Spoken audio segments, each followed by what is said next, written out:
சர்வ வல்லவராகிய தேவனுடைய பரிசுத்த நாமம் மகிமைப்படுவதாக.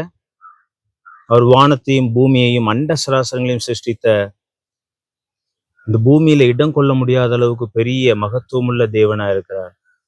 அதை அறிந்து கொண்ட மோசே தெளிவாய் சொல்லுகிறான். யாத்திராகமம் 15வது அதிகாரம் 11வது வசனத்துல சொல்லுகிறான், கர்த்தாவே, தேவர்களில் உமக்கொப்பானவர் யார்?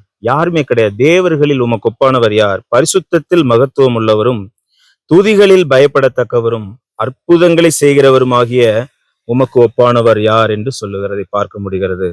தேவர்களில் உமக்கு ஒப்பானவர். 33 தேவதூதர்கள் தேவர்கள் இருந்தாலும் அவர்கள யாருமே என்ன பண்ண முடியாது.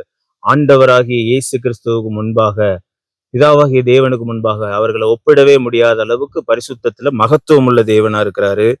துதிகளில பயப்படத்தக்க தேவனா இருக்கிறார். பரிசுத்தத்துல மகத்துவம் உள்ள தேவன். பாருங்க, பரிசுத்தத்துல ஒரு அளவுக்கு பரிசுத்தமான தேவன் அப்படிங்கிறது வேற, மகத்துவம் என்பது வேற.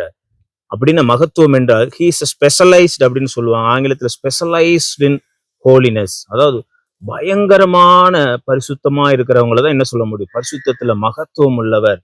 இவர் ராஜாதி ராஜா அப்படின்னா அது ஒரு பெரிய மகத்துவம். கத்தாதி கத்தர், கத்தருக்கெல்லாம் கத்தர், கத்தத்துவங்களுக்கெல்லாம் கத்தர் என்று சொல்லுகிறது போல மகத்துவம் என்பதும் அப்படிப்பட்ட ஒரு வார்த்தையை குறிக்கிறது. அடுத்தது இரண்டாவதாக படிக்கும் பொழுது, துதிகளில் பயப்படத்தக்கவர்.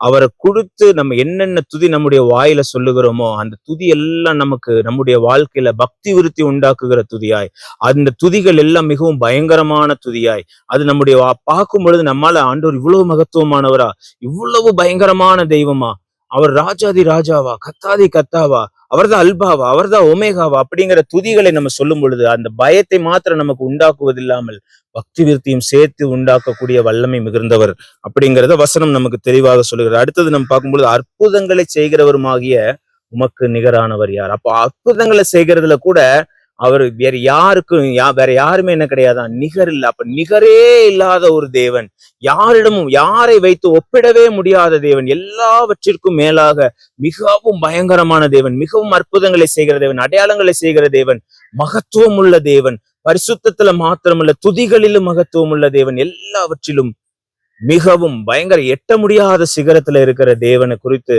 மோசே நமக்கு காண்பித்து கொடுக்கிறார். இன்றைக்கு நாம் அப்படிப்பட்ட தேவனை வைத்திருக்கிற இன்று நாம் கலங்கி தவித்து கொண்டு, இன்னும் நம்முடைய வாழ்க்கையில் இப்படிப்பட்ட காரியங்கள் அற்புதங்கள் நடைபெறலையே, அதிசயங்கள் நடைபெறலையே, இன்னும் என்னுடைய ஆவிக்குரிய வாழ்க்கை ஒரு வகையில வளரவே இல்லையே, இன்னும் நான் பரிசுத்தத்துல வளரவே இல்லையே என்று நீங்க கலங்கி தவிக்க கூடாது.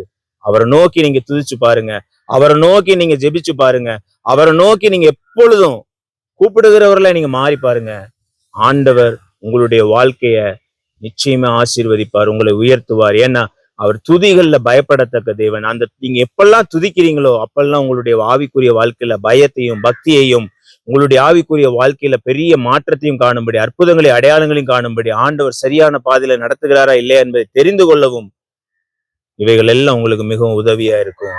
அவரை போல ஒரு தெய்வத்தை உலகத்துல நீங்க பார்க்க முடியாது. அவர் எதுலயும் ஒப்பிட முடியாத தேவன். அந்த ஒப்பிட முடியாத தேவனுக்கு நிகர நீங்கள் உண்மையாய் நீங்க சரணடையும் பொழுது அவர் எல்லா காரியங்களையும் பொறுப்பெடுத்து வழிநடத்த வல்லமை உள்ள தேவனா இருக்கிறார். இந்த நாள் உங்களுக்கு ஆசீர்வதிக்க வல்லமை உள்ளவரா இருக்கிறார். இந்த வருடத்தை உங்களுக்கு ஆசீர்வதித்து உங்களை உயர்த்த வல்லவரா இருக்கிறார். அவர் எல்லா அற்புதங்களையும் அடையாளங்களும் செய்கிற வல்லமை உள்ள தேவன். அவருக்கு நிகர் யாருமே இல்லை என்பதை நீங்கள் விசுவாசித்து அவருக்கு செலுத்த வேண்டிய துதியையும் மகிமையும் கனத்தையும் செலுத்தி உங்களுடைய பரிசுத்த வாழ்க்கையை சரியான பாதையில நடத்தி கொண்டு செல்லும் பொழுது உங்களை ஆசீர்வதித்து உயர்த்த வல்லமை உள்ளவராக இருக்கிறார். கண்களை மூடி ஜெபிக்கலாம்.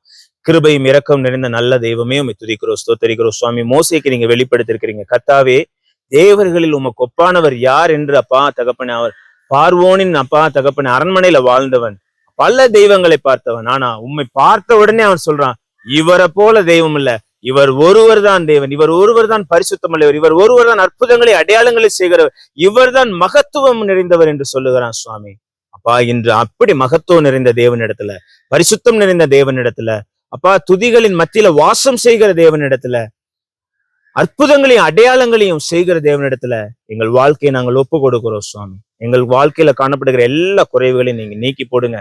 நாங்களும் அப்பா நீரே எல்லாவற்றிலும் மேலானவர் என்பதை அறிந்து கொண்டவர்களாய் அதன்படி செயல்படுகிறவர்கள் எங்கள் வாழ்க்கையை மாற்றுங்க. தொடர்ந்து உம்முடைய நாம மகிமைப்படும்படி எங்கள் வாழ்க்கையை வாழ நாங்கள் அர்ப்பணிக்கிறோம். சுவாமி, இந்த நாளை அர்ப்பணிப்புல நாங்க ஆரம்பிக்கிறோம். சுவாமி, நீ சகலத்தையும் செய்ய வல்லவர், நீ செய்ய நினைத்தது தடைபடாது என்று சொல்லி இருக்கிறாங்க ராஜா. அப்பா, தாவீது சொன்னது போல அப்படியே நீ செய்ய நினைத்த காரியம் ஒன்றும் தடைபடாது என்பதை நாங்கள் விசுவாசிக்கிறோம். நாங்கள் எப்பொழுதும் யாரையும் அப்பா தகப்பா யாரோடையும் நாங்கள் உண்மை ஒப்பிடாதபடி நீர்தான் மகத்துவம் நிறைந்த நீர்தான் வல்லமை உள்ளவர் என்று நாங்கள் அர்ப்பணித்து வாழ எப்பொழுது உண்மையே நம்பி இருக்க கர்த்தர் எங்களுக்கு உதவி செய்யுங்க. மீட்பர் இரட்சகருமாக இயேசு கிறிஸ்துவின் மூலம் ஜெபிக்கிறோம். ஜெபங்களும் நல்ல பிதாவே. ஆமென், ஆமென். God bless you. God bless you.